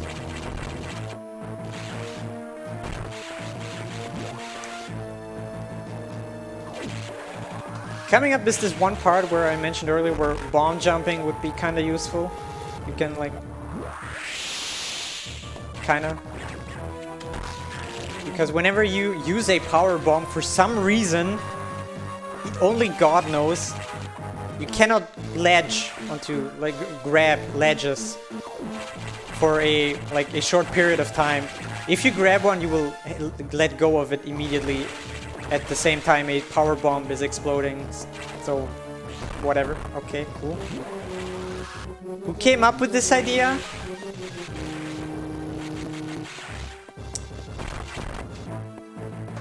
Some might say what we're doing right now is pretty hot. Oh boy. This, by the way, is the longest vertical shine spark of the entire game. That's a really cool one. Getting a nice grab. Oop. And all the way back. Let's dance a little bit.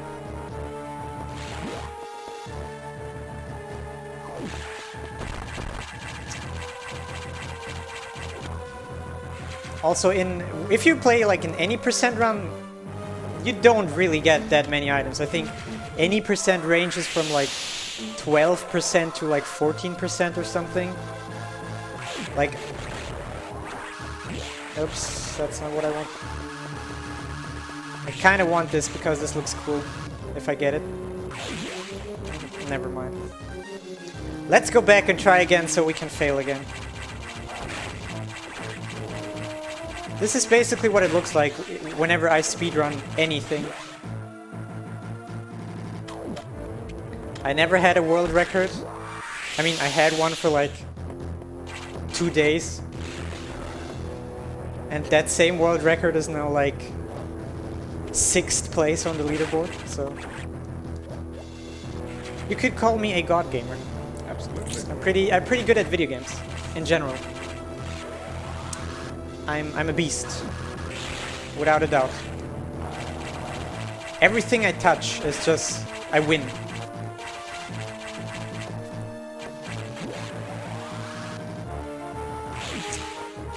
So whenever you have these things on the wall where you can like climb up, you do this. Because like we said in the infinite jump thing, what's it called again? I'm so bad. Wait, you don't mean screw attack, but you mean space jump? Yeah, space jump. Because you have cooldown on the space jump, you just grab like the ladder, jump up, grab, and this like gets rid of the little downtime between jumping. So, and I hope I got everything right here. This should be the second to last item in this sector. The last item is pretty neatly hidden right in the corridor between the two sectors. You can even see the numbers. Do we have everything? Yes. Alright, coming up, Sector 5. This should be a little bit quicker. Get wrecked, nerds. You can see by now, I have so much stuff. Like 200 missiles. Ow. You're slightly overpowered by now. Yeah, I kinda am. Like on a normal playthrough, you're not supposed to get all the items anyway, so... let's not do this strat.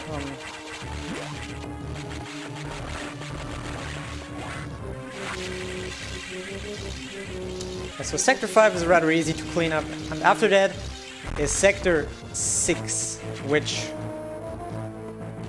sucks. I was thinking about a wordplay, but didn't come up with anything clever. I'm sorry.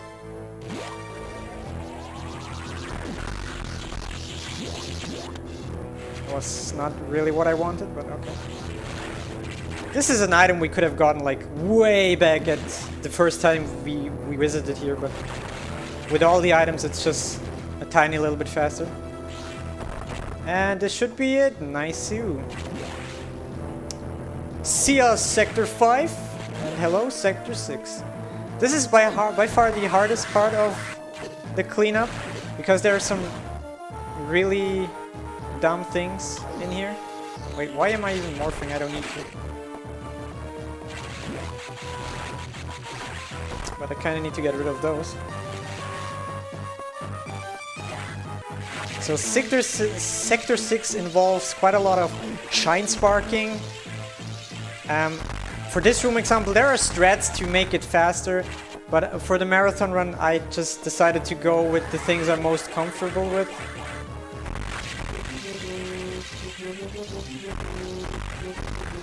You can make this room easier, but I'm not 100% like sure how to do it.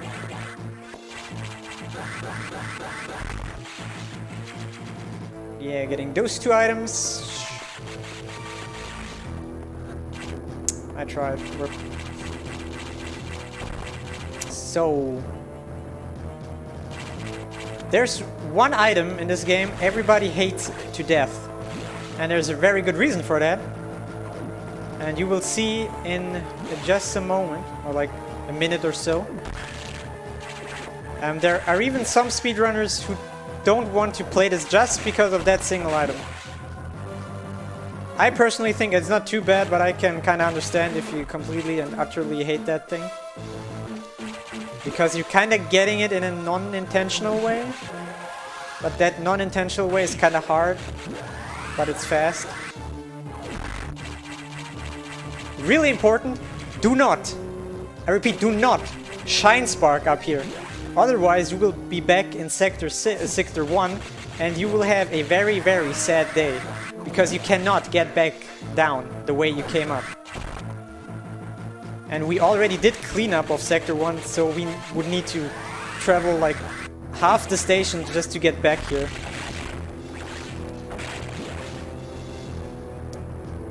Which is sad life.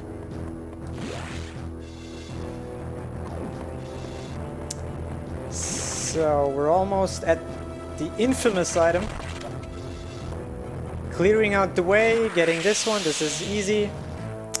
Alright, now comes the tricky one. You have to cross 2 crumble blocks. Oh shit, nice.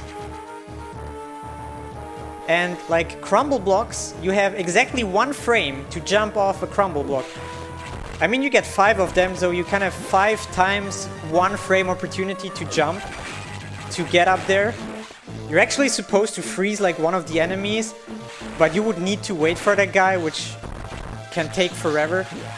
And I'm pretty happy that I got that, and because of my talking I just forgot to do this.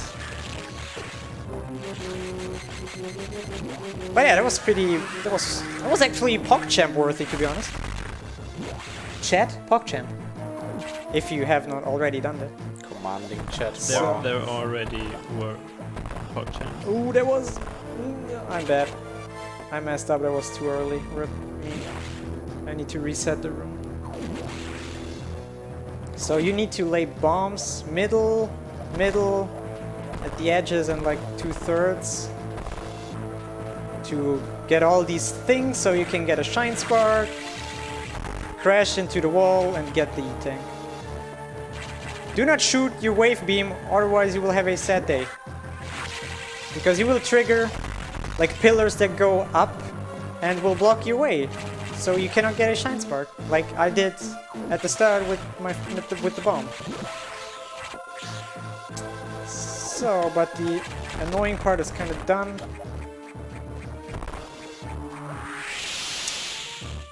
There are, by the way, mimics, items, or like enemies that mimic items, which are untargetable with beams. Interestingly enough, you cannot hit those or like damage those guys with the beam, only with missiles. So, and actually this should have been all of the items in here. Yes, neat. Alright, so there's only one sector left. We already cleaned up everything in Sector 4, but we still have to like go through it because it's just connected with Sector 6. But we already got everything in here. Nice 180 turn there, dude. Fortunately enough, the two shortcuts for the different sectors are like next to each other. And now we're only left with Sector 2. Upcoming is an item that I had quite a lot of problems when I started speedrunning this game and in my childhood when I played this game. This doesn't seem like too much for you, but yeah, there we go. Literally everything you can see right here is crumble blocks. So you need to have a really good control over your space jump. Like, the upper one is not that hard, but this one is sad. I can never get this on original hardware. I think I never got it first try. It's such a tight... It's like even annoying casually. Yeah, casually it's really hard, like... There we go. Like, the timing for the jump are pretty tight, you could say.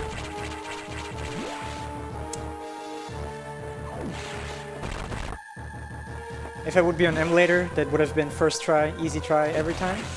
Just saying. Not even exaggerating.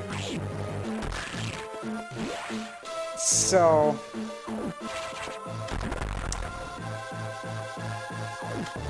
So now we're doing something rather interesting. You are actually supposed to leave... Like, we haven't talked to Adam, like the computer, in God knows how long. Very long time. We should have done that by now, eventually. And like, since you have everything now, you're kind of free to roam the space station and pick up everything you missed. I mean, that's exactly what I'm doing right now. And so every single like computer you run across will give you the same information. So, and we'll be leaving in a very interesting way. This is really nice RNG. You're freezing these two rippers because the things are crumble blocks as well, and they can have different spawning patterns where they actually are. I just got the good one. Like the better runners of this game, they just YOLO it and try to do the one frame jump off the crumble blocks, which I'm not man enough to do, so sorry for all of my fellow runners who expected me to do that right now.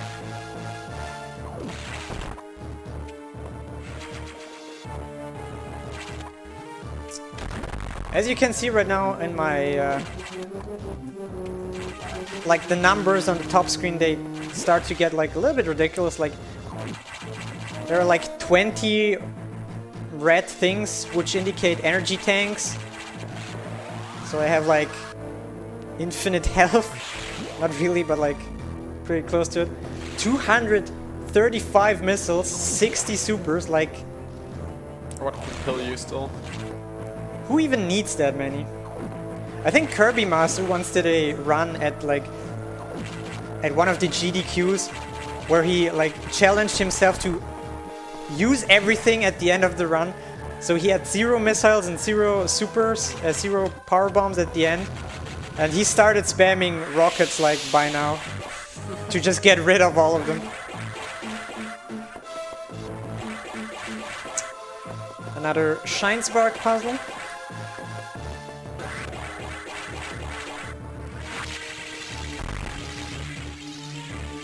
I actually thought when I was younger, you need to store the Shine Spark, like jump down and activate it like mid-air there. And I actually got it. You can actually do that. What am I doing? Lol. But it's easier to just do this, like why would you go all the way around if you can just do this? Also the timing to get all the way down there and still have your Shine Spark is really tight. So if I did everything correctly, I should only be missing 1 item, I think?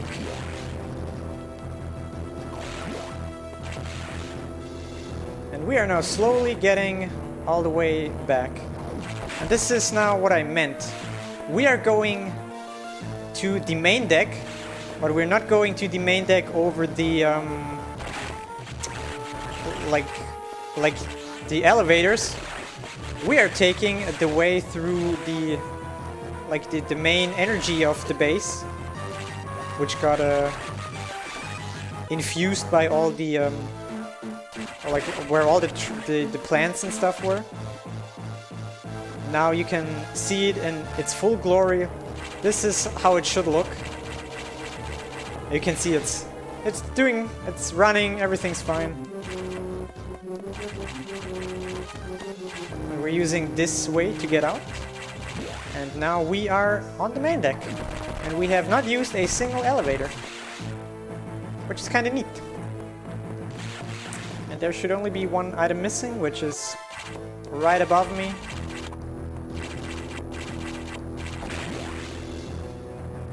So this should be the last one.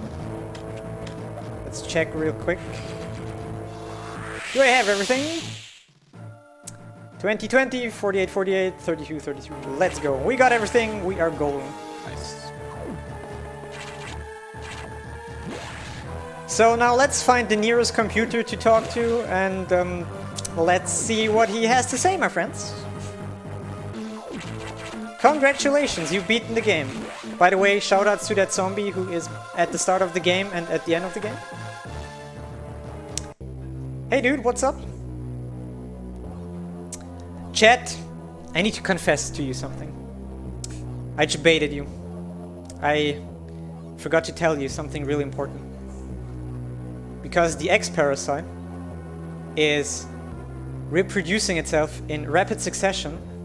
By now, there are like 10 SAX on this space station. Oh my god. So the one we saw dying was just 1 of 9, or like 10. My math is on point. And so we're not done with the SAX yet. I can still make fun of it.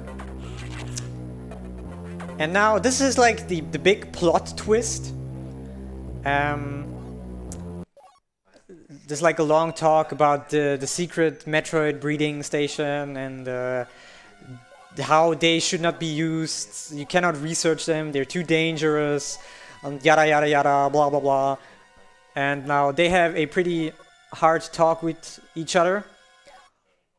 And all of a sudden, you just heard the change in music. The computer all of a sudden changed its mind out of nowhere. And there's a story reason behind it. But we should now go and activate the self-destruct of the space station and get the heck out of here as fast as possible. Because the self-destruct will land on the planet beneath us, which is, by the way, planet SR388, where the Metroids and the SAX, or like the Metroids even came from. But to get rid of all of them. And so, last time I can make fun of the SAX, so if you play on 100%, you can do this. Which is very engaging gameplay. This is, by the way, a very slow strat. There is a strat to do this way faster, but I promised you guys to make fun of the SAX as much as possible. And there we go. You successfully did. I don't know if that strat actually has a name, I just call it the Xoneris strat because I like to do it. And then this ugly thing appears and you shoot it a bunch and then it's dead. And of course an X-core. Looks like an ice beam. Hey, looks like we get the ice beam finally, that's cool. Wait, what do we need the ice beam? Aren't we at the end of the game?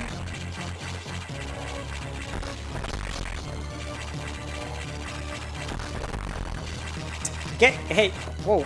Where is it going? I don't know. Where did it go? Why couldn't I absorb it? It's weird. What the hell? Propulsion sequence activated.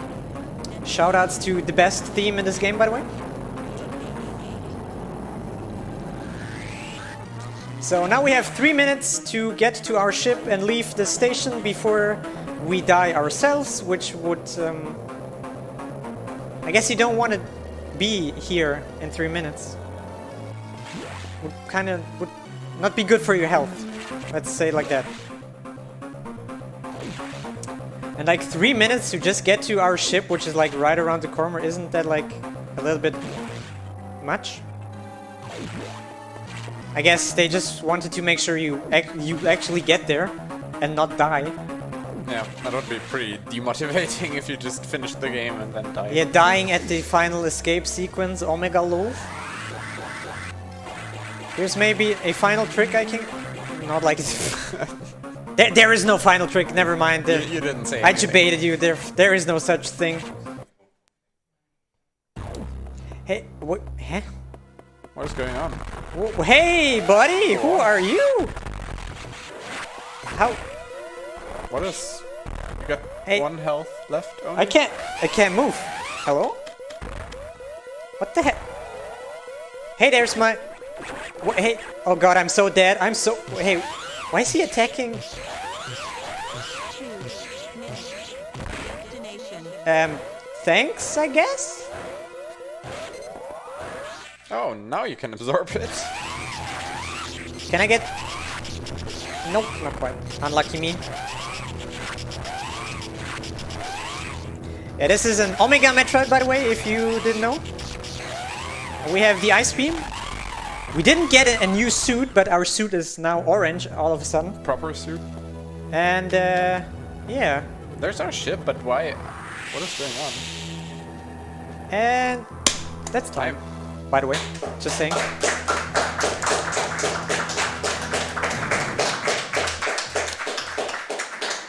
$154, that's actually pretty bad.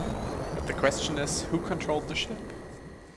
Yeah, that's a good question. Our ship is not supposed... It doesn't have an autopilot, like... What? And since this is a Metroid game, of course, we need to just wait a little bit for the end. So we can actually verify that I got 100%, even though we know that. We already verified it, but... But like officially. And we get our in-game time, which I'm kind of curious to see. It's probably going to be really, really heckin' bad. But I mean, I'm underestimate. Where's F-Paul, by the way? Where's my boy F-Paul? Huh? He told me earlier he would slap me if I go overestimate. I'll do it for you. I'm quiet. And you're the best. Yeah, I'm not over... Best of slap you. Yeah, so you're taking his responsibility to do nothing to me? You know, can I still slap you? No. You can hack me if you want. Okay. Oh yeah, good point. You see these guys? Don't they look cute? People, these cute things are the things you're killing in Super Metroid if you don't save Which them. is the right thing to do, and No! obviously. No! You monster! Sorry, Water. but it's just canon. This game is fake. These speedrunners. What are these people? What a weird bunch. Unbelievable. But yeah, at the end, the computer told us, or like we told the ship basically, like how the hell do you fly? You don't have an autopilot. And it told us, the animals we saved earlier, they maneuvered the ship to get back into the hangar and pick us up so we can actually escape. And there you have it. They actually saved us in the end. I don't believe that. You know, it's like karma. You save them, they save you.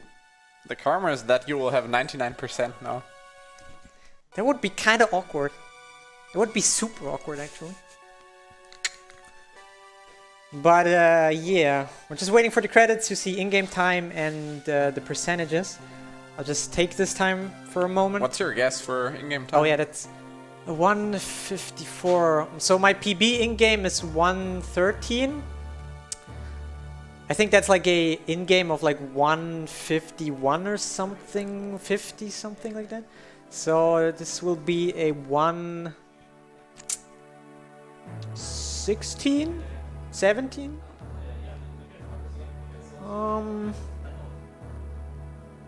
Because I'm optimistic, I say 16, okay? That's what I got in my practice run a few days ago. By the way, shoutouts on Satoru Iwata. Shoutouts to Nintendo. No.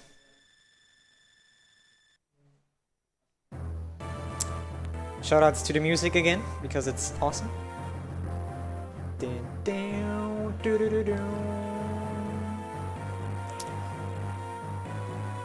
Wait, Metroid is a grill? Metroid is a grill? You what, mate? Okay. 118, a little bit off. I'm actually bad at this game. Now you deserve to be slapped. If anybody is curious, world record is 1:05, so 13 minutes away. I mean, pretty decent still, but okay. All right. So yeah, this was it for me. I want to give a few shoutouts at the end. So shoutouts to my parents who are super supportive of what I do. Shoutouts to my team, My Insanity. They're pretty cool. Shoutouts to Henny on my couch. Shoutouts to GSM for organizing this event. They're cool people. And a very special, spontaneous shout-out to my boy Kadaref, who is hopefully better by now? He's fine, he's sleeping. Alright, cool, thanks. Thank God. So yeah, that's it from me. I hope you guys enjoyed. And see you tomorrow for either host or Uncharted. So have a great one, everybody. Bye-bye. Thank you for this run. There's one more donation for you. I hope you keep listening. $10 by Audi saying Xoneris, Potsdam. Nice run, Zonzon.